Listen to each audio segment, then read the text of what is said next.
This is Mikey with Element Supply Company, and I want to do a quick overview of Source HUD. What Source HUD is it's a heads-up display for your source or your source text or your layer to give you all the information that you could get if you knew lots of complicated expressions, but you don't have to because we just stick it out in front so you can easily pick whip to it and use it for all sorts of things. So this is what it looks like. I have Source HUD applied to this text layer, and you can see right here we have the box width, the box height, we have the position coordinates of all of the top corners, top left, right, bottom left, right corners, and then we also can transform this box. Say we add some padding to it, and you can see as I change that padding, the box width is changing as well. We can extend just the top or any of the sides. We can also change the offset of where that box is just with this position offset. And if you want to get a little fancy, and this is based off of pixels right now, we could switch it to say percentage based, and then everything will move based off of percentage. So extend bottom, let's go -100, and you can see it moves all the way to the top. Or if we go +100, it basically doubles it.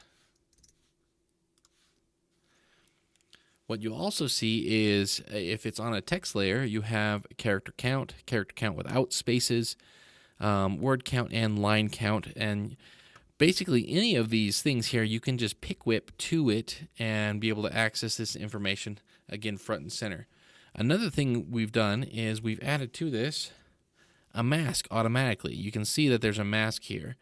And there's certain things you can do with a mask on your layer that makes things nice and handy. So let's add a little bit of padding to this, and let's just add a stroke effect. And as you generate a stroke,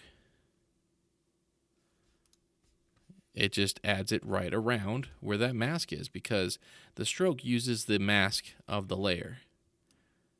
And so you can have this nice boxed look pretty quickly just by adding a stroke effect to it. Now say you want that whole background to be a color. Well, we can add to this solid composite. Let's change that color. And then go down into your effects under solid composite and add composite options, hit a plus, and it brings in that mask. And then now we have a background color. Now again, this is all dynamic.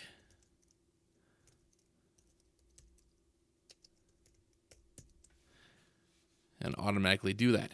Now, say we wanted to animate the text of this so it moves around. Well, let's come into the text animations and let's just animate the position. Let's move that up. Let's keyframe the range selector.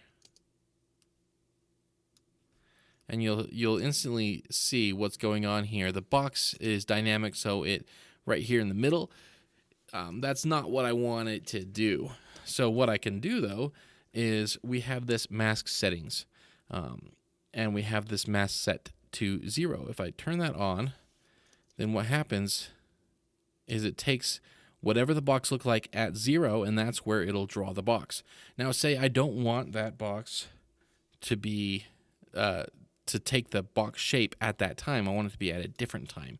Well, simply all you have to do is go to the point in time in which you want it to say this is the size of the box, and add a keyframe to that mask time set 0. Add a keyframe and it'll move it to that time.